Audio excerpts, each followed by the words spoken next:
It is Monday, June 1st. You're watching the Sick Podcast, Trust the Process. Well, on the last show, we did say it was either going to be a season recap or a Game 7 preview. Season recap it is. The Habs losing 5 to the Carolina Hurricanes to no one's surprise. We're going to break down the season that was, the good, the bad, the in-between, everything that we need to cover. We're also going to take a look at what the Habs could do, should do in the offseason. Carolina versus Vegas Stanley Cup final starts tomorrow. We're going to preview that. The Memorial Cup has been awarded. The Kitchener Rangers are your champions this year. We're going to talk about the tournament that was. Landon Dupont, of course. What a phenomenon that kid is. The World Championships are over. Finland has won it all, and Canada is not on the podium. What's going on? We also have a mailbag question and so much more. It's a jam-packed show. Stay tuned. Starts right now. Turn up your volume. Because you're about to listen to The Sick Podcast. Trust the process. The sickest NHL prospect podcast with Snake and Shayne. With the 5th overall selection in the 2024 NHL Draft, the Montreal Canadiens are proud to select Ivan Demidov. It's gonna be sick. Welcome in to the Sick Podcast, Trust the Process. Producer Shayne, Simon the Snake Boisvert. Snake, how are we feeling today? I'm doing well, Shayne. And you? Excellent. And you know what? I got some breaking news for you because the offseason is getting underway now. We have a trade, Snake. We have a trade. The Chicago Blackhawks have traded Jack Pridham to the to the Tampa Bay Lightning, I should say, in return for a 2027 third-round pick. Now, at the time of the recording, this just happened. So, initial thoughts? Initial thoughts was that he wasn't going to sign with Chicago. So I think the fact that they got a third-round pick in return is pretty good. Because very often when you don't sign a player, he just goes back into the draft pool or he becomes a free agent depending on how old he is. They got a third-round pick in return. I think, decent return. Chicago accumulating assets, future assets. I mean, I like it. At some point, they're going to have to put their foot on the gas pedal. But for now, I think let's see who they draft this year at number 4. Frondell looks like the real deal, playing with Bedard, or at least on the top 6. Their defense core is interesting, but will they add a potential number 1 guy this year, or will they go perhaps for Stenberg if he falls to number 4? All things we're going to discuss in the next few weeks, but nice move by the Blackhawks. Absolutely. Well, that gets the trade season going. Going to be a busy offseason for a lot of teams, most notably the team that plays in our home province, the Montreal Canadiens. Now, before we get to what the offseason could look like, Snake, we have to go back and look at the season that was. A very, very successful season without a ring, of course, but for a team that started a rebuild 4 years ago, Snake, finished 6th in the NHL, 106 points, and lost in the Eastern Conference Finals in 5 games. Just that alone, I mean, you tell that to any Habs fan before the season starts, and they're overjoyed. So, grand scheme of things, slam dunk, smash hit, grand slam, whatever you want to call it, success. Now, the point leaders during the season further that success even more. The Habs had a 100-point player in Nick Suzuki. The Habs had a 50-goal scorer in Cole Caulfield, who was also a point per game, 88 points this season. Lane Hudson took another step, almost a point per game, 78 points. Juraj Slafkovsky, 73 points, 30-goal season. Ivan Demidov was the most productive rookie this season, 62 points. Noah Dobson, the bigger acquisition this summer, 47 points. Your top dogs were your top dogs of the regular season, Snake. And in the playoffs, debates to be had, but nonetheless, the numbers tell the same story. Nick Suzuki led them with 16 points. So did Lane Hudson. Cole Caulfield had 13. Slavkovsky had 12. Alex Newhook, Dano, and Evans had 10. Demidov had 9. Those are the numbers for the 2025-26 Montreal Canadiens. Where do you want to start this breakdown, Snake? Well, last week I asked you, would you rather the Habs have lost in Game 7 in Buffalo in overtime and not go through what they went through with Carolina? Or do you like the fact that they moved on to the next round? Mm-hmm. And I remember you said you wanted them in the next round. Correct. Let me ask you, why is that? And then I'll let you know how I feel about it. To me, the fact that they got humbled really did. They did. They got humbled against Carolina, opened the eyes to everybody, including management. Maybe they already knew, right? But it really put a bright light on the glaring needs, the holes. And Jeff Gorton addressed it this morning. He said, Carolina was better than us in every single aspect. And from games 2 on to 5, he's absolutely right. So that, to me, is great for the long-term future of this team. Also for the players, right? They got a lesson. They got schooled in that series, but they also got learning lessons. They can learn a lot from losing in 5 games to Carolina. Mm-hmm. To me, it's not about, oh, they got embarrassed, they got blown out, they shouldn't have been there, whatever. This is a great thing for this team long-term, Snake. There's no doubt in my mind that was the best case scenario for them in a sense, right? I agree 100% with you because that is exactly it. Had the Habs lost in 7 games against Buffalo in overtime, there would have been a lot of what if. Mm-hmm. Well, it was only a goal. Carolina is not a super power team. We beat them 3 times during the year. We could have won. Oh, Vegas beat Colorado. Oh my God, we're a goal away from the cup. Yeah.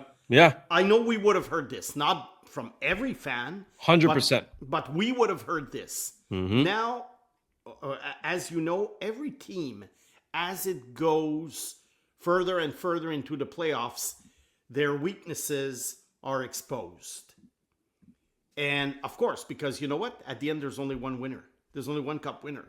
So all 31 teams will go back to the drawing board in the summer and say, we have weaknesses. Weaknesses that you don't necessarily think of when you have a great regular season. But as you go into the playoffs, and very often, the first rounds, you have a lot of game 6, game 7. Yeah. And come the final 4 and 5. Which shouldn't be the case. Which shouldn't be the case. And it's Gary. It is the system, but at the same time, I do think that there's other factors coming in. Injuries, matchups, rest.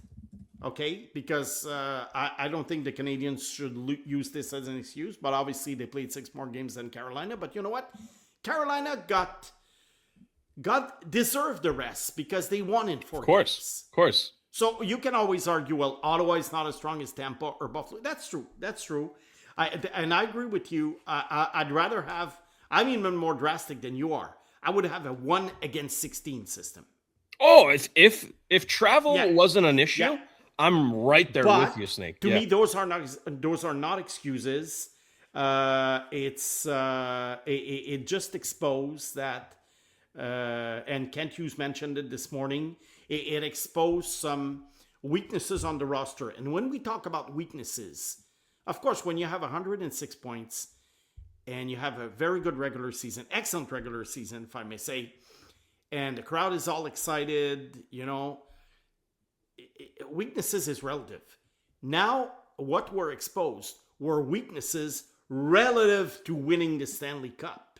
Bingo. Because had we mentioned these weaknesses in March or April when the Canadiens were rolling, a lot of fans would have said, well, no, because so-and-so is good. And I remember having conversations, with friends and, well, the fourth line is great, and the third line is great, and the second line, we could be better at center, but Kapanen does the job. I heard all this. And now in the playoffs, you realize some guys watch the games from the stands. Mm-hmm. Some guys' ice time is really reduced. Some guys' stats at 5-on-5 are not what they were during the regular season. Mm-hmm. And remember, there's no 3-on-3. So when you get to overtime, Vegas lost 17 games this year in overtime at 3-on-3. 17. Yeah, 17. I mean, that doesn't exist in the playoffs. It's 5-on-5. It's 5-on-5. So everything you see during the regular season cannot be used as a benchmark to see if your team is what your team needs to win the Stanley Cup. And like I say, there's 31 teams who won't win the cup.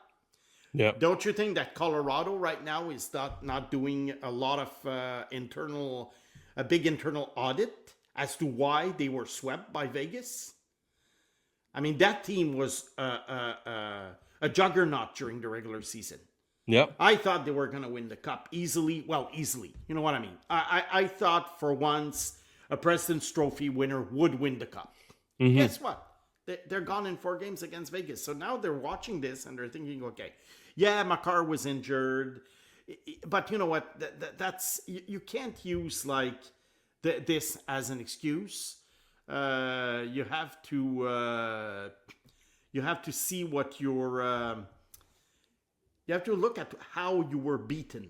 Yeah. If they had at least put up a fight, but lost, let's say, in 7, because you know what? You're out of juice, injuries, all that. Fine. Yeah. You lost in 4. It's like Dallas. Dallas very often in the Final Four would lose in 7 games. Yeah. So you're like, okay, we're just close. Maybe we need this, a little bit of this, a little bit of that, a little bit of a luck. But when you get swept and when you get, beaten like the Habs were by Carolina, you have to say, okay, what's missing? And the playoffs and the regular season, and we tend to forget this in September. We forget it in December. We even forget it in April. It is not the same game. It's not the same game. So you have to find a balance between all these flashy 40-goal, 50-goal scorers that fans love, that sells tickets. That's great for pure entertainment. Mm-hmm. But then, as long as you don't go far into the playoffs and lose, you don't really know what's missing because you're always thinking, well, we scored, 325 goals during the season. Okay, we scored 4 goals a game. Yeah, but in the playoffs might not be that way. So it's that's how I feel. But every year it's the same thing. It's the same thing. Shayne, we started doing this podcast the morning after the rookie game. Yep. I think around September 15th or something. Correct. That's a long time ago. And that morning, I remember the excitement of some fans about some obscure rookies. And I'm thinking, wow, on June 1st, that will be a million things will have happened between that rookie game and June 1st. You have training camp, you have the early regular season, you have the regular season, you have the first round of the playoffs, and it's like, it really escalates. Mm-hmm. So that's why, it's fun to watch these rookie games. It's fun if a guy scores 3-4 goals. But let's not get carried away that player X is going to be a super playoff performer. In a way, look at Kapanen. He went through all the steps, the rookie camp, the regular camp. Mm-hmm. He got a job on the second line. He scored 22 goals, but at some point he kind of reached Peter's principle. Yeah, it was just a bit longer, but that's why even players I love, I often don't get too excited until I see the final results, and I'm being called like pessimistic or negative. Or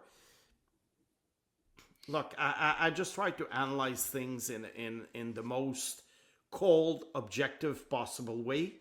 And I don't blame fans of any team for having fun and hoping that their team is going to win the cup and everything. I do understand. I like the San Jose Sharks rebuild. I like it a lot. But I do realize that once these guys, the Misas and the Celebrinis and all these guys, Will Smith, reach the playoffs, oh my God, it's going to be a different story. And who are they going to have on the third and fourth line? You might think now, oh, well, this guy is not bad. This guy's not bad. Yeah, he's not bad at home in November during the regular season in San Jose, playing the Los Angeles Kings. But once they get to the playoffs, I think the Sharks and other teams, the Blackhawks, they're going to realize it's inevitable how far they are from the Stanley Cup. But inevitable. They have to go through this to figure it out. Let's say the Habs miss the playoffs, okay? I'll give you an example. The Habs miss the playoffs. I think the opinion on certain players, either from management or fans or both, would be very different than had they not been eliminated by Carolina in the Final Four. I agree. I think a lot of players would have had a pass. Oh, this guy's good. And then once you're like, oh my God, oh boy. And now, unfortunately, fans sometimes or management will turn against the player and make him worse than he actually is. So you have to be careful not to fall into this. Like Cole Caulfield. I saw comments, trade Cole Caulfield. No, but look, let's be honest. He wasn't there in the playoffs. He was pretty invisible, except that on the power play. He was invisible. Now in April, he was almost like an MVP. And now trade him. Okay, can there be an in-between? I always said that if you have Cole Caulfield as your, let's say, second or even third best forward on a team, you might not be like a cup winner. I said he has to be more like maybe your fourth best forward. And I took a lot of heat for saying this because how can you say that? He has 51 goals. Well, you saw during the playoffs, he has limitations. But it doesn't mean that he's not useful. And also, you need players to take you to the Stanley Cup playoffs. Precisely. Yeah, you do need these players. Otherwise, you miss the playoffs by 2 points. So I think you have to have a balance between regular season guys, playoff guys, and those who can do a little bit of both. Remember Sam Bennett. Sam Bennett is not a good regular season player. So if you only count on Sam Bennett to make the playoffs, you're not going to make the playoffs with Sam Bennett. But once you make the playoffs, you'll win the cup. You win the cup. But you have to get to the playoffs. And that's why a guy like Sam Bennett, I like him a lot. But I know his limitation. And his limitations is he cannot play during the regular season the way he plays in the playoffs. So if you have a Caulfield and a Bennett, well, you have the best of both worlds. Exactly. And I think the Habs need more Bennetts. Oh, those are hard to find. Hard to find, They're hard to find, but we did the analysis of Carolina's bottom six last week. Eric Robinson, William Carrier, they were there for the taking, like in the last couple of years, and they didn't cost that much. Not blaming any team for not signing them because there's a million things happening. They can only sign with one team, but they were there for the taking. So Colorado could have had them. Montreal could have had them. Any team complaining about their fourth line right now, they had these players available. So that's why I say it's very, very complex to build a Stanley Cup winning team. There's only one winner. So let's not get carried away during rookie camp, but let's not freak out because the Habs were let's call it clobbered by Carolina in the Final Four. Snake it. Very long expose. I probably didn't answer your question, but I just want to set the record straight. Listen, the show's just getting started, all right? We got plenty more to cover, Snake. But to your point, it's all about sample size, right? That's why I keep saying this is a good thing.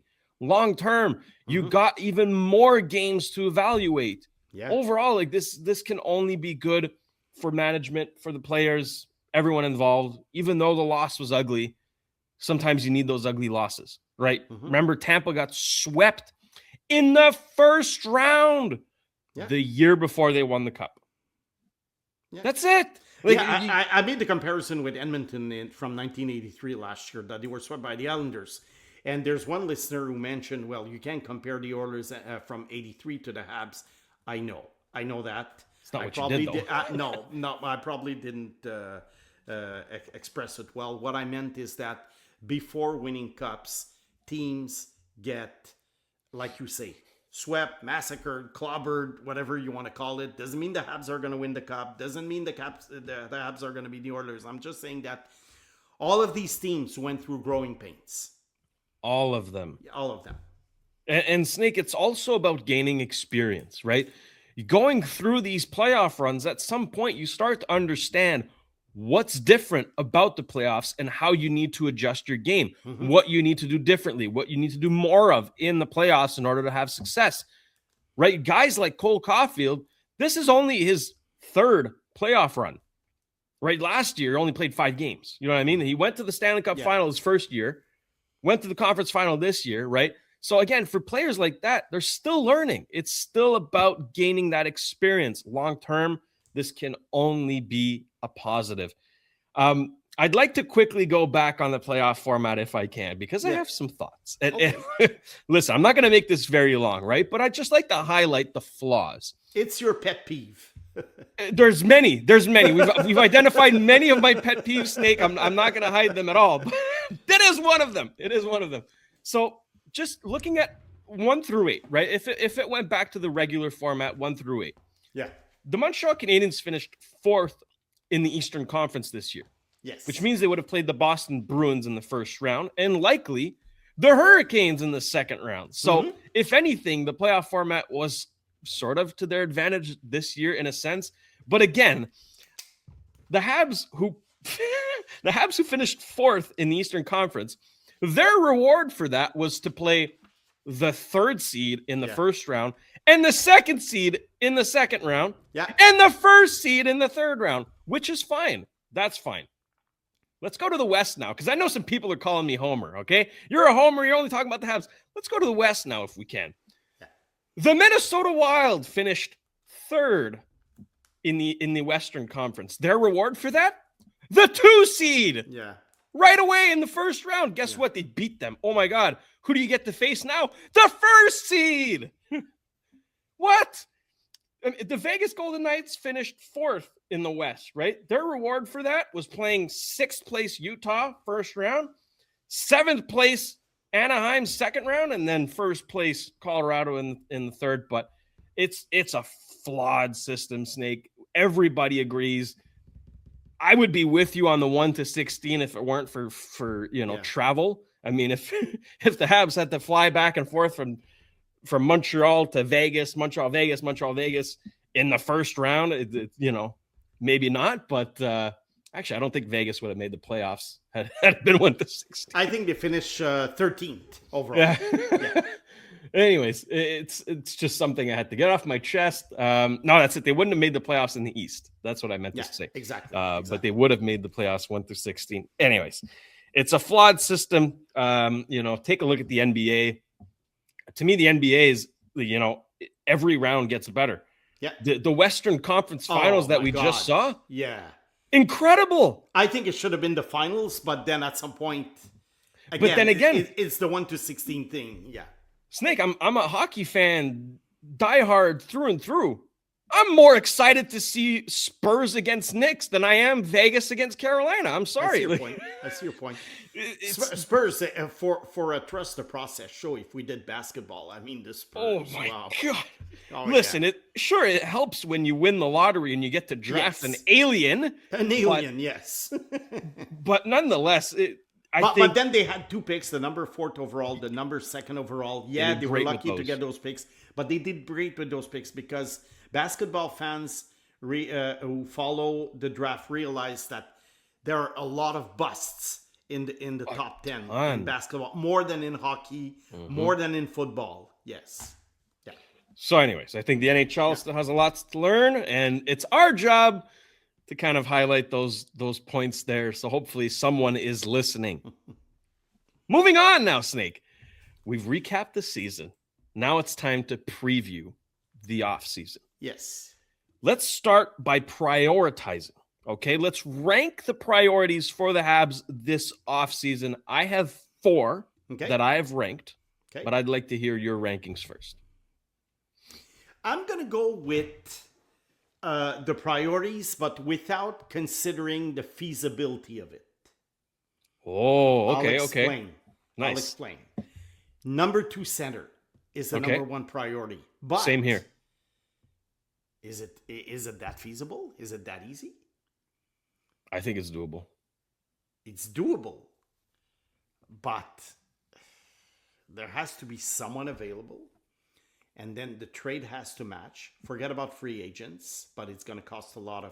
And it's doable because, yes, the Habs do have the futures. Mm-hmm. You know, they have all their draft picks, contrary to other teams. They have prospects like Jarofsky, Reinbacher, to an extent Fowler. You know, they have the prospects to make a big trade. Exactly. But a team has to be willing to part with a top 6 center because it depends on their cycle.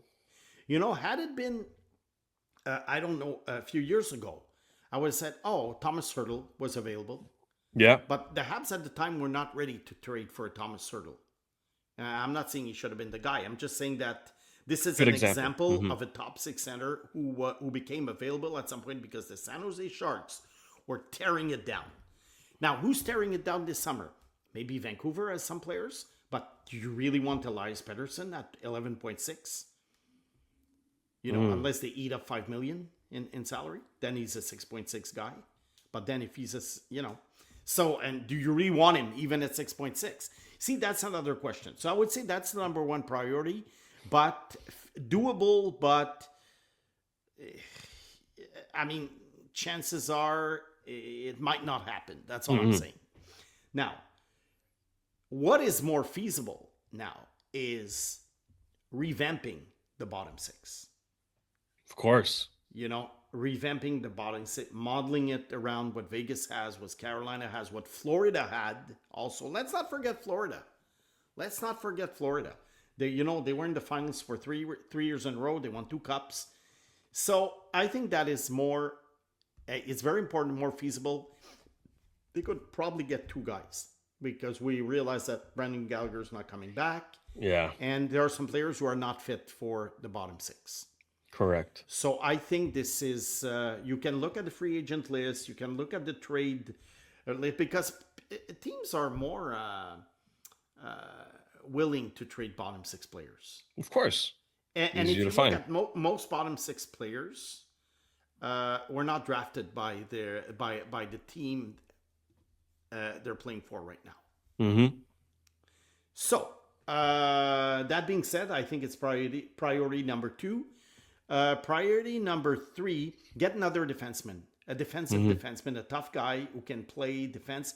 Again, teams have a tendency to keep these guys. And remember, you have to think twice before identifying the perfect specimen. For instance, when Buffalo went to get Logan Stanley, he was very coveted by teams at the trade deadline. For that reason, he's a big, tough guy who's going to play. Okay. Womp, womp, womp. Yeah, exactly. So you have to be careful when identifying these guys. You have to identify the right guys. Is it easy? No, I'm not saying it's easy. But I'm saying buyer beware, because some players have some sort of reputation. They go on all these, these mock trade lists, that insiders come up with. And Logan Stanley was a hot name in March. But I think it was a consolation price for Buffalo because they really wanted Colton Parayko. So Colton Parayko is probably an option. He's a little bit on the older side. If he wants to move his no trade clause. Yeah. You see, I'm not saying the Habs should get him. I'm just saying that he's one guy who could be the type of player that you can rely on now as his career is not winding down, but he's into his 30s. Mm-hmm. This is a guy who could probably be in demand. So again, you have to be careful. So that's the number 3 priorities. I can't really think of a 4th one, but I think number 1 could become the fourth one. Like if you can get a number 2 center, at least get another top 6 player. Okay. But perfect. more on the tougher side than on the skilled side, let's say.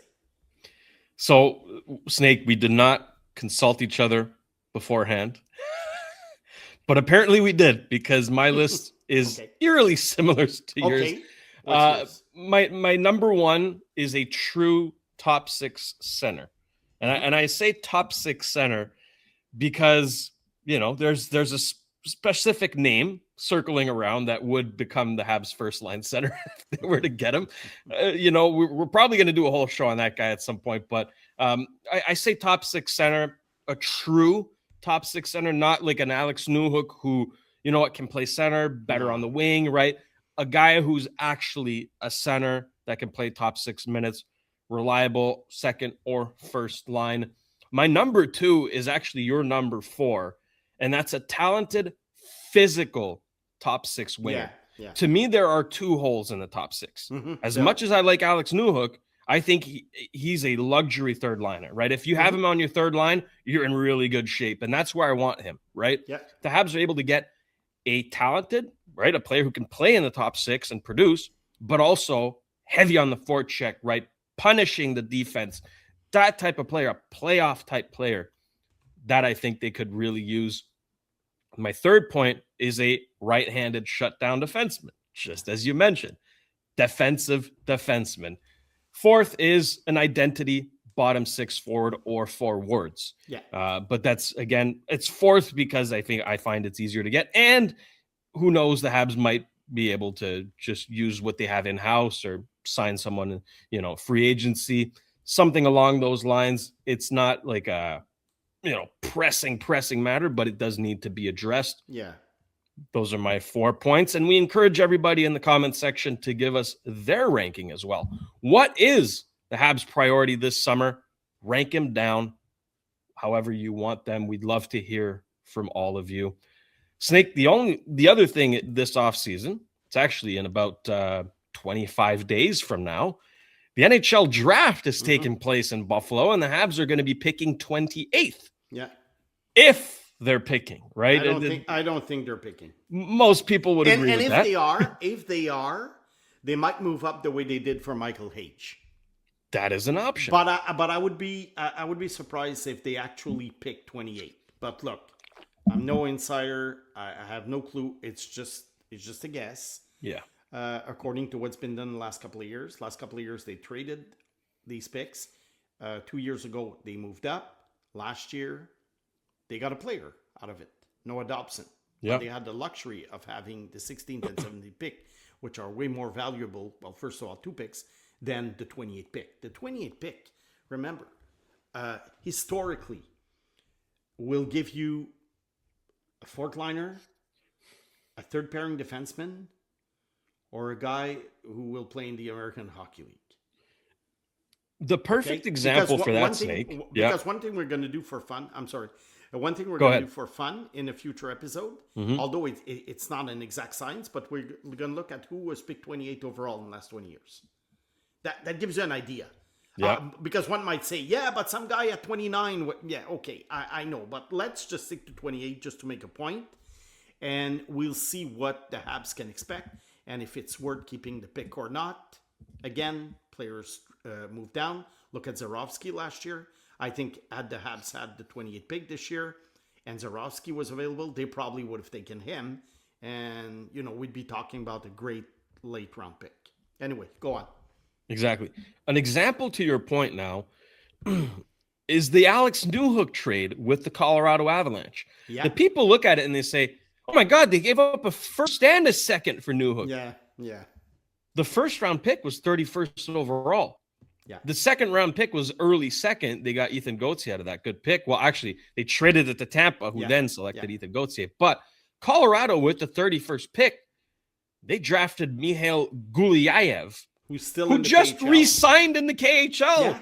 Yeah. So he's not even coming over. I think until it doesn't mean 23. the Habs would have taken. It doesn't mean the Habs would have taken those 2 guys. But if you look around, there were not that many high-quality players between 31 and 45, let's say. So the takeaway here is that the 28th pick, although valuable, it shouldn't really be looked at as a first-round pick. Oh my God, a first-round pick. It's the 28th pick, right? Like Snake mentioned, odds-wise, probably not going to turn out to much. So it'll probably just be an add-on, right? If it is traded, it's going to be an add-on to a slew of prospects and maybe other roster players. But that's really what I'm expecting. However, Snake, the possibility is still there that the Habs do pick at 28th. So we're going to also break down the draft pretty soon. But off the top of your head here, what are some names that the Habs should be looking at potentially? It's kind of interesting because, as you know, after the 20th pick, it becomes, what do they say, a very long second round. So between 21 and 45, 50, let's say, it's pretty amazing when you think about it, how much lists differ from one team to the other. Of course. I mean, a team can have a guy, well, look at Zarovsky last year. I think the Habs had him at 17 that they said in the press conference. We got him at 34. There were probably other teams that had him at 45. So it's hard. But I have a few names, but we're going to discuss this in more detail in next few weeks. Yeah. But I have a few names who could be available. In Quebec, there's obviously Maddox Dagenet, who I think can be he's kind of a junior star now, but maybe in the NHL he'd be more of a third liner, but a good third liner, a tough guy with size, who can score. But honestly, I think he'll be gone. I don't think Maddox Dagenet will make it to 28. There's the enigmatic Ryan Rubrek, who could be there. He was supposed to be a top 5 pick in September. Now he's going down the lists, at least the public lists. At 28, he could be an option. And I think there's still upside. So if there's really nothing left, no sure things left, well, I'd rather go with an unsure thing like Ryan Rubrek than just, a throw-in fourth liner, let's say. Yeah. You have guys like... one guy I like is Jack Hextall. Jack Hextall is probably going to go around 28, 30, 35. He profiles as a very reliable third liner with a little bit of offense. Now he's more offensive, but as you know, from junior to NHL, sometimes the offense dries up a little bit. So Jack Hextall. Ilya Morozov, another guy in the same mold, a big centerman who's probably going to be a third liner, but a very efficient one. So there will be players like that. There's the Ruck Twins, but the Ruck Twins, do they want to play together? Yeah. The Ruck Twins, fans might wonder, why is it that these guys have 100 points and they're going to go like, they're not going to be picked in the top 10, 15? Well, the thing is, they're a little bit on the smallish size. They didn't have good playoffs. And their skating is not as good as it should be for smaller guys. Again, we'll talk about them in more detail. So I think that's a few names that come to mind. I also like, it's rare that I say that, but I like Bryce Pickford last year, who had not been drafted the year before, and there was a reason for it. Because he wasn't playing much with Medicine Hat, Seattle. Liam Lefebvre from Chicoutimi. Yeah. Liam Lefebvre is going NCAA next year. The reason why he was not drafted last year is because he was playing in high school hockey in quite an obscure program. And high school hockey players, yes, some of them get drafted, but it's a little bit harder because the caliber is weak. He goes to the Q this year. He was a great top 6 guy. He's a tough guy. He's 6'3", and he's going to the NCAA. This is one guy I would strongly, strongly consider with the 28th pick. So I think that's pretty much it. Yeah. I think I threw a few names out there. Someone might slide. I don't know, will not Trevor, that's football. Tynan Lawrence, will he slide? You never know, so that's why it's hard to, I don't think he'll go down to 28, but I think you get my point. Yeah. There's always one player every year that you're like, wow, he's still there. For better or worse. So that's my take on the Habs draft. I think there's a possibility they could get an interesting player, not a star, but they could get a good complementary player. Maybe not a top 6 guy, maybe not a top 4 defenseman, but let's see what happens. But I think they will trade the pick. Yeah, most likely. Yeah. But we're going to break down the draft in depth as June moves along. Listen, starting Thursday, starting Monday, next Monday, we're going to really ramp this up. We're going to talk trade candidates, the whole shebang. This is the place to be. Trust me on that. We're taking the offseason seriously, okay? We're going all the way up until after free agency, so we're going to make the most out of those shows. Believe me on that. Snake, before we move along and talk about the Stanley Cup Final, the Memorial Cup, the World Championships, and all of that good stuff, a quick word from our friends at Cheapest T-Shirts. Stop overpaying. Buying t-shirts, hoodies, or blank apparel? Same brands, same products. Lower prices. No minimums. Buy one or 1,000, same price. Fast Canada shipping. Multiple warehouses. Stop overpaying. Visit cheapesttshirts.ca. And we thank Cheapest T-Shirts for their partnership with us at the Sick Podcast. They are the best. And a word as well for Betway, where you can get a deposit matchup bonus up to $300 on your first deposit. You can scan the QR code on the screen or click on the link in the details section to create an account and redeem your welcome offer. The offer is only available for new customers. Terms and conditions apply. The offer is not available in Ontario. You must be 18 years or older. Please play responsibly. All right. Vegas Golden Knights, Carolina Hurricanes, Stanley Cup Final starts tomorrow, 8 p.m. Eastern. And, some people say, oh, you guys aren't real hockey fans if you're not going to watch. Listen, we're going to watch. Doesn't mean we're going to enjoy it, though. They don't really play exciting styles, but listen, it's effective. And that's what matters. They have earned their way to the Stanley Cup Final. Both teams fair and square. So, Snake, Carolina Hurricanes are the betting favorites heading into this series. Would you agree with that? They are? They are. Yeah. Okay. I think I wouldn't bet a dime on that series. But what's going to be interesting is to see the clash between two, I would say, similar teams. Yeah. Except that Vegas has more firepower at the top than Carolina. Eichel, Marner, Dorofeyev. Yeah. Carolina has good players too, but I think they have more firepower. They're both well rested because, Vegas lost 4 games. Carolina lost 1. Look, it's not that much of a difference now. It's funny because the Athletics surveyed coaches, and I think it was 16 coaches think Carolina's going to win, and 13 think that Vegas will win. Wow. Something like that. But they surveyed GMs too, or executives. They called it executives, probably GMs. And it was 14-6 Vegas. So coaches see those teams in a different way than GMs do.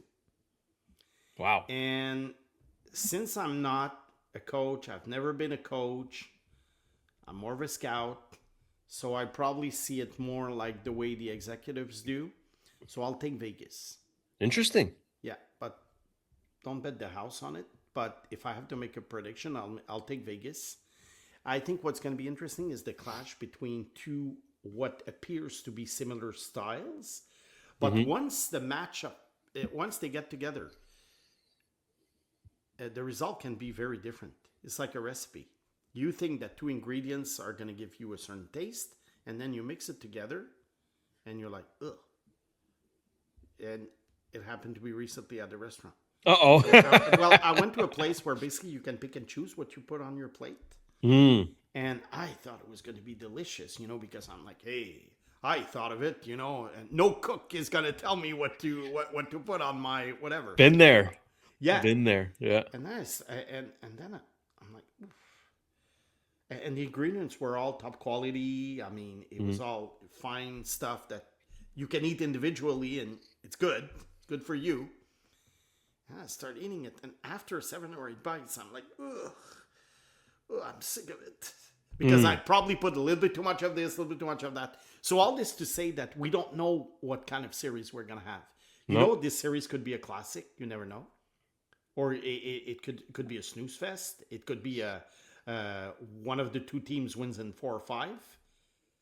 Really, we don't know. It's so hard to predict. Yeah. So there's an element of curiosity. And also because we know that whoever wins will be copied by other teams in this summer. Oh, well, Vegas won, so we need this or that. I think in net, Vegas has the advantage so far. I think Carter Hart was more tested than Anderson. Anderson, we don't really know. He's kind of he's a wild card. I think, well, in a way, Carter Hart is too, because he hadn't played in 2 years.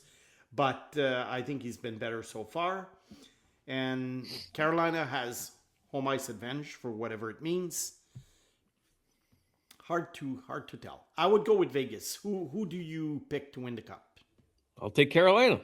You'll take Carolina. We'll differ here. It's it's more fun that way. But I'm not betting.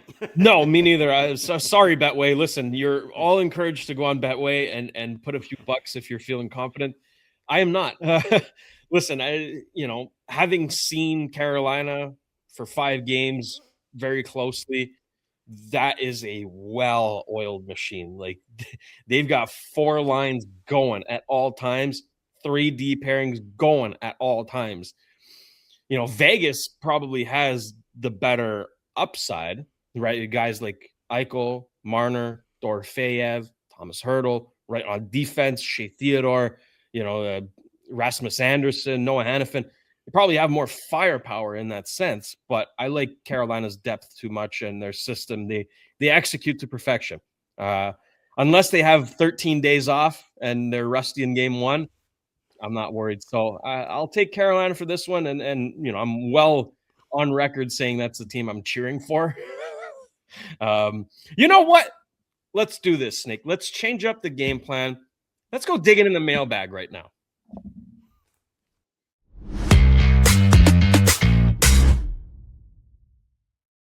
All right. So as we say each show, we do read the comments. All right. We like to interact. We like to get fun for what the people think of the show and how to improve it, all that. And we got a lot of comments last show, saying jealous or were, disrespecting Carolina and Vegas, saying it's going to be a boring final and that were, I don't know. There was a lot of weird comments and one in particular that we need to address. Let's bring this one up, coming from Sports Comedy Hip Hop. Carolina, Vegas, Florida play a great brand of hockey. Of course you don't like it because it smothers you. Blackhawks fan who loves the way they play. Did these dudes also say they didn't like the Panthers 23, 24, 25 and how they play as well? Listen, I thought we were pretty clear on the fact that we said it was boring hockey. It's not entertaining. If you show this to a new hockey fan, they're probably going to turn it off. Like, this is the reality of the situation. However, it's undeniably effective. We also said that, right? There's a reason why these teams make it to the finals. There's a reason why they win. That type of hockey is effective. It works, Snake. So I'll let you address the question. Well, first of all, one thing that I want to mention regarding Vegas that I forgot is that let's not forget that they beat Colorado in 4 games. And to me, that's worth more. With all due respect to the Habs, that's worth more than Carolina beating the Habs easily. That's fair, yeah. But that's just like, we're trying to find benchmarks, It's not to analyze the matchup.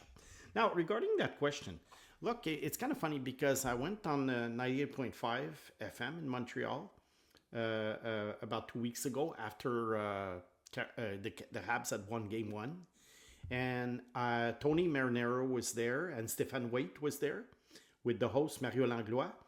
And then I had predicted Carolina in 5, as you remember. Mm-hmm. And they asked me, do you stick to your prediction? Well, I said, look, I don't change my prediction. I go, look, I said Carolina in 5. And then Tony, on the air, called me a Habs hater. Of course he did. And then I read that question, and I'm being told, that I'm frustrated because the Habs lost. Look, honestly, I'm a hockey analyst. I'm probably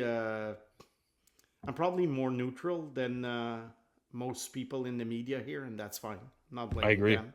I mean, because contrary to other cities, and a lot of the media members grew up as Canadiens fans, whereas in Denver, well, sometimes the beat reporter comes from Boston.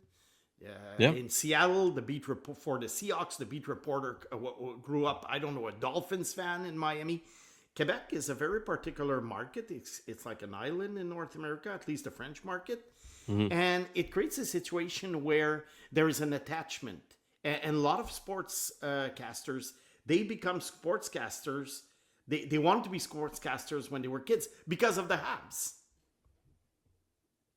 And at the time, it was the Expos, but the Expos are long gone. So that's me. I'm a little bit more neutral. I like to follow players more. I have more of a scout mentality. I like following rebuilds. I'm as interested in the Sharks and the Hawks and the Ducks and the Mammoth rebuild than the Habs rebuild. And if the Habs weren't rebuilding right now, and they were the kind of team that the middle of the pack team that they were years ago, honestly, I wouldn't have much interest in the Habs. No. So I think I set the record straight here. I like rebuilding teams. That's my, the way I like the Spurs. I like Oklahoma City in basketball. I mean, that's just the way I follow sports. I mean, it's entertainment, and we all consume it a different way. Like, there are people who like action films. There are people who like romantic comedies. Some people like me like hard rock, heavy metal music. Other people like hip hop. Me, I like rebuilds. I like to follow players. I like to evaluate players, make my predictions, see if I'm right or wrong. And I have fun with this. So I'm not like, oh, Habs lost. It's, my God, this is terrible and I'm sad and everything. And you know what? I don't blame Habs fans for feeling like that. Like you and Tony, and it's fine. It's all good. We're all consumers of hockey, sports, and we just do it a different way. But this is what unites us, and it was great in Montreal during those 6 weeks, is that you had people from all ages, all nationalities, it's sort of it's very rare that you can put in a room a child, a teenager, a 40-year-old, a 60-year-old, an 80-year-old, men, women, and we're all cheering for the same thing. Because okay, you're 25 years old, Shayne, okay? Try and gather a kid, a teenager, a 40-year-old, a 60-year-old, and you guys pick a movie to watch. Oh, yeah, good luck with that. You're done like dinner. It'll be midnight and you'll still be arguing, debating between this movie and that movie. If you have DVDs or whatever, if you're on a platform, on Netflix. Hockey, it's like, go Habs, go. So you see, that's why sports is fun. Sports is the most beautiful thing. It really is, and that's why we do this show. That's why we have so much passion about it, Snake. It's the greatest reality TV. There's no question. It beats Survivor and Big Brother and all that stuff. It is the ultimate reality TV show. It's reality TV before reality TV became a thing. Exactly. Uncut, unedited, straight up raw. It's beautiful. So I know it's a long answer, but I just want to respond to these comments because, if I say the Habs are doing well in their rebuild, then I'm a homer. And if I say that they suck, I'm a hater. So It's always going to be like that, I unfortunately. try to see it the way I see it. There are some players that I like more than others. I made a prediction about Kapanen at the beginning of the year. I stick to it. I recognize he scored 22 goals. I'm not a hater of Kapanen. I wish him well. I hope he goes to Finland and he has a long career and he makes millions of dollars. I don't know him personally. No, but you see my point? And if he does well with the Habs and becomes a 25-30 goal winger and he makes $7 million a year, I'm glad for him too. Yeah. But at some point on a show like this, especially I have a scout mentality, and we're having meetings right now because just to tell you, the next show we do on Thursday, I'll be in Halifax in my hotel room because we have the QMJHL draft on Friday and Saturday. Well, trust me right now, we're going through like 100 players. It's yes or no. You know, it's not, well, yeah, you have to have nuance, when you're analyzing players. But it's yes or no. Do you like him or do you not like him? So I do the same thing when I do shows like this. And, I take up a lot of heat because sometimes I'm a little bit too high on some players. I'm a little bit too low. And most of the time, the evaluations will end up kind of being wrong, if you know what I mean. Because a player has a career path like this usually. Yeah. It's not linear. So what you say right now that is true might be incorrect in 2 years, but might be true again in 4 years. I look at Matt Duchene. One last example. I love Matt Duchene in 2009. I love him. I wanted him to be the number one pick. I didn't understand why people like Tavares better or Victor Hedman. I thought Matt Duchene was the real deal. Look at his career. There are some years where I could basically say, I told you so. He got 40 goals. And there are some years where he was horrible. Yeah. He was bought out by Nashville. So the only thing you can do with predictions, and it takes a while, you have to, when all players from a given draft have retired, then you do it. But you know what? It's 15, 20 years. In this day and age, we react to rookie games. You were wrong. This rookie scored 3 goals at the rookie game. You were right. You were wrong saying he wouldn't make the NHL. Listen, this is why we do it. This is why we do it, and we live with these comments. It's fine. Yeah, Listen, we're not offended. Keep we're not going to block anybody. Keep the comments going. Yeah.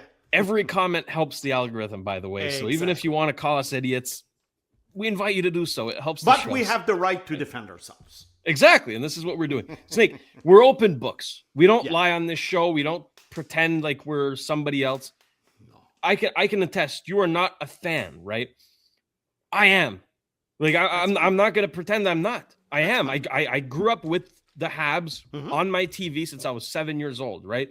Of course I'm biased. I'm not going to pretend like I'm not. And this is why we're talking about them, okay? Listen, we split the show on Mondays and Thursdays. Mondays is usually dedicated to the Habs. Thursdays is everything in between, right? Whatever's happening in the actuality. The reason we do that is because there is such a demand for it. Listen, basic economics, right? We talk about the Habs. Guess what? A lot of people listen. Yeah. So we're going to keep doing that. Yeah. All right. And look, we're going to call it like it is. If we don't think that the product is entertaining, we're going to say the product's not entertaining. If it offends you, so be it. I'm sorry. That's just how it is. So we can have civil discussions, and this is what we're doing. But yeah, we're not going to change our view about that. And I'm not going to change my view about the Vegas Golden Knights. I was very clear in the last show that I do not like them. I don't like the way they're run. And a lot of people are saying, how do you not like the way they're run? They're so successful. I'm not debating that part. I'm debating the fact that they're unethical as hell. Look at what they're doing with Bruce Cassidy right now. Snake, there is literally no good reason to be doing that to this poor man. You're shafting him. Poor man is going to collect millions of dollars in the next 3 years. That's a bad word I used there. Okay, unfortunate situation for a very rich man, but nonetheless, these are the examples I'm talking about, right? They operate in a way that Shayne, we need villains in reality TV. And I'm going to root against them. I love villains. I don't. There you go. I'm going for the Carolina Hurricanes. I'm kind of a villain myself on my hockey shows. No, you are honest. You are honest, and you've always been nice to everybody you've worked with. So I will dispute that. I will dispute that, Snake. No, listen, I think I've said enough about the Golden Knights, and if Vegas fans, if they exist, want to come at me, so be it. I don't care. Memorial Cup, Snake. Yeah. The Memorial Cup has been awarded. We're going to move along here. Yeah. The Kitchener Rangers are your champions. They go undefeated in the tournament. What a tournament for them it was. They beat Everett 6-2 to win the final. Any parting thoughts globally about the Memorial Cup? I think it's one of the only Memorial Cup tournaments that I can remember. But even last year was kind of like this too. Where basically the logical order, like every game, someone who had bet on every game of the tournament probably could have won. Yeah. Like Kelowna lost all 3 games. We talked about it, that they had a very weak team for that kind of opposition. I thought Chicoutimi would beat Kelowna, but they would have a hard time with the other 2. The only thing is, I liked Everett more. But I always have to be careful with WHL because the OHL is stronger. And I like Everett more, but more because, I like Landon Dupont, Carter Bear, and probably because I would have preferred to see Brantford for Ontario in the finals because they were the best regular season team. So I was a little bit biased, if you see my point. It was more like from not a fan point of view, but I would say more of a... I don't know. I love stars like Dupont, so maybe I was leaning towards this team a little bit more. But I think for junior hockey experts that I spoke with, I mean, everything was logical to a T. Kitchener won every game. Everett was beat by Kitchener twice. Chicoutimi only won 1 game, and Kelowna lost every game. So it did make for a dramatic tournament, I would say. But there were some great performances. And speaking of Dupont, and this is one thing I wanted to mention this morning, he's probably not going back to the WHL next year, or more certainly not. He's going to play his 17-year-old season in college, the way Keaton Verhoff did this year. Word is Michigan is the front runner. Denver also. I could see that. Yeah, and perhaps Michigan State. Now. Wow. My question for Dupont, will he go through the same crap that McKenna and Verhoff went through this year? In the sense that if Landon Dupont stays in the WHL and he scores 100 points, he's the number 1 pick for 2027. No questions asked. Yeah. Turn off the lights. Let's see each other in 2027. But let's say he goes to Michigan and they have a strong team. And I think he will do well. And he's going to be very good for Michael H., by the way. I'm hoping those 2 play together because it's going to be fantastic. Especially with the other players that Michigan have. But let's see he doesn't win the Hobie Baker. He shows like some limitations in his game. Now, will we be questioning the 2027th overall pick? Whereas right now we're ready to crown him. And if Alexis Joseph, let's say in the queue, gets 100 points, well, Joseph might pass Dupont because if Dupont doesn't perform as well in the NCAA, there are flaws in his game. Like McKenna this year, like Verhoff too. If Verhoff stays in the WHL, he's in the conversation for the number 1 pick. Now he's probably going outside top 5. Yeah. In North Dakota, some limitations were shown. I think it's good and it's bad in the sense that as a 17-year-old, of course, you're going to show limitations against guys who are like 23, 22, 23, even 24. But at the same time, maybe it's good to see the limitations right away. Because very often in junior hockey, your limitations are not exposed. A guy who I would consider, let's say, a loafer, well, it's not going to show too much because he doesn't need to back check too much. And then at the he'll score 2 goals at the end of the game, and you won't see too much too many consequences to the fact that he didn't back check. If you're in the NCAA AA and you don't back check, ooh, you're in trouble. I think with Verhoff, what we saw, it's not about back checking. With Verhoff, I think we saw limitations about his offensive upside. Mm-hmm. And I saw him in person twice. I like the way he carries the puck, and he's big, and but at the same time, he gets to the blue line, and he's not a very creative guy. So I think scouts saw those limitations, whereas in the WHL, he might have had 35 goals. Yeah. So that's the interesting thing about Dupont, and Dupont is not the last 17-year-old who will be playing his draft year in the NCAA. I think scouts, analysts, we need to adjust to the new reality of junior/college hockey. So that's my take on the Memorial Cup. I mean, Snake, you take players like McKenna and Dupont, right? And you ask yourself, what else do they have to learn?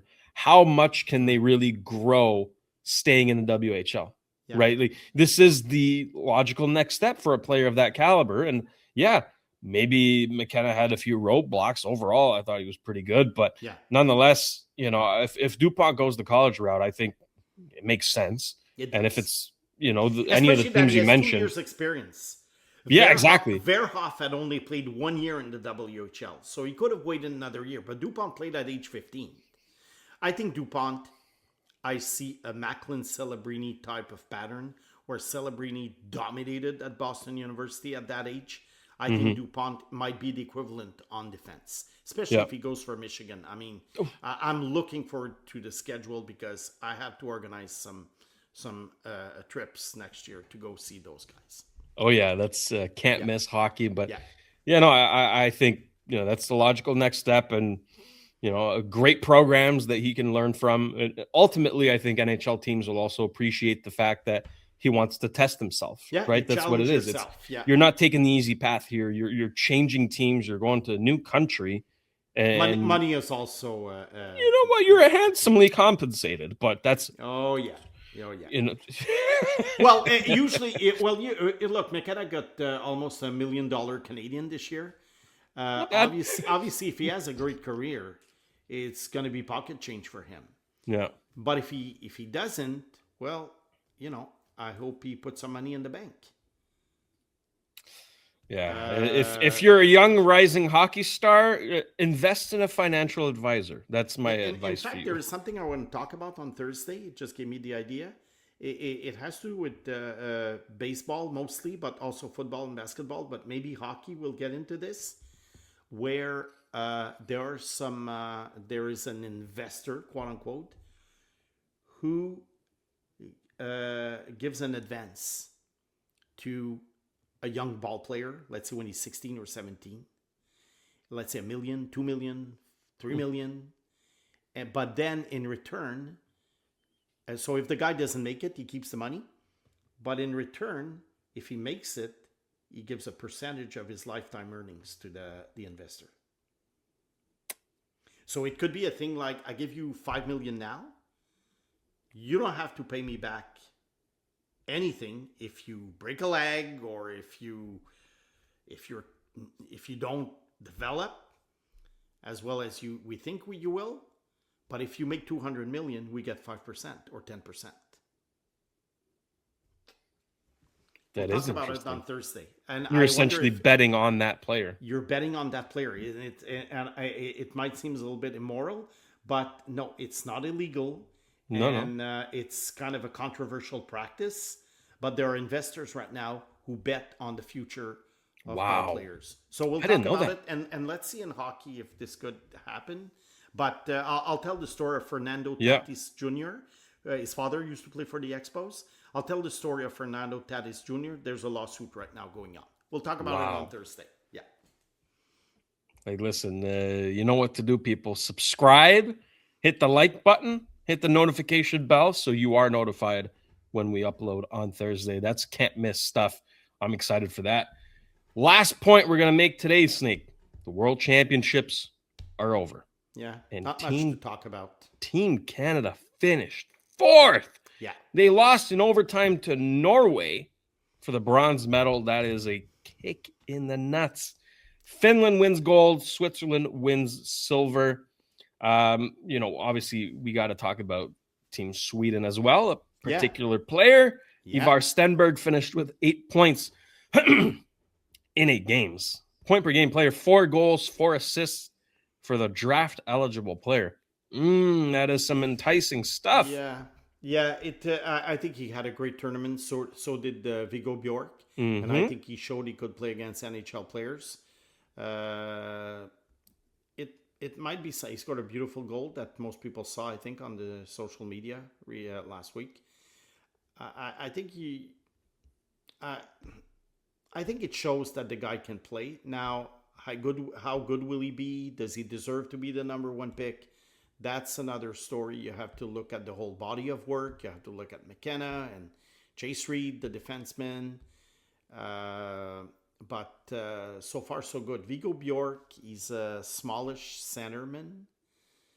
I think he's 5'9", but he's tough. He's a tough kid. Is he like another Marco Rossi? Perhaps he is. And if he is, he's obviously not going to be picked in the top 5, but he could be a top 10 pick.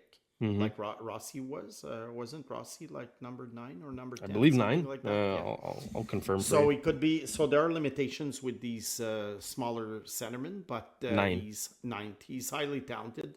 So I see similarities, although perhaps a little bit tougher. And as for Canada, look, I thought they were going to win the gold medal. They pretty much breezed through the whole tournament. And Switzerland, I mean, was like, wow, what probably the biggest surprise in the tournament. As for Canada, look, it's a roster that's quickly assembled, and you always wonder if at the end, not that there's a lack of motivation, but there's no sense of urgency, perhaps, for the players, especially a bronze medal. Like for Canadian players, it's probably like, who cares about a bronze medal? And because I'm kind of convinced that with that roster, which was on paper the best roster, I mean, all NHL players, some stars, I think had this tournament been the Olympics, okay, with those rosters, with the Olympics, I think the intensity level would have been higher. No doubt about that. I mean, we'll never know. I mean, it's just speculation, pure speculation. But look, it's good to see that other countries are doing well in hockey. Of course. It means more good players for the NHL. I'm glad to see Norway doing well and Switzerland doing well, because we need good players in the NHL. 32 teams, maybe 34, 36 at some point. We do need good players. So I'm very happy that hockey is growing in other countries. And let's not make a big deal out of this, whether they win or lose. I mean, there are years where, look, if they had added maybe Connor McDavid, who knows what would have happened, but he didn't want to go. Look, but they had not Makar, but Celebrini, Crosby. Well, disappointing, but not the end of the world. No, exactly. And you know, the U.S. had a very U.S. Oh my God, they were horrible. Very weak team. Very weak. Horrible. Team. And, you know, some other years they have a good team. I think they won the gold medal last year, didn't they? Or I think so. They Wasn't it Tage Thompson that scored the exactly. the winning goal? Exactly. Yeah. It depends on the years. Who's eliminated? Who wants to go? Who's injured? But one day I'd like to go see the World Championships. If I go to Europe or something for scouting, I would love to go see the World Championships. I like that. I kind of like that tournament. The European teams take this very seriously. Very seriously. Like, it's a big deal for them. And you probably, one last point, Russia might be coming back. Yes, I did see that. Look, it's good for hockey. I mean, whatever you think of their politics or whatever. Me, I'm not a politics guy, so I just want to see good hockey. This isn't a politics show. No, but anyway, maybe I'm just very simplistic or whatever you might say that. Me, I just want to see good hockey. So bring back the Russians. Look, they play in the NHL. They play in junior hockey.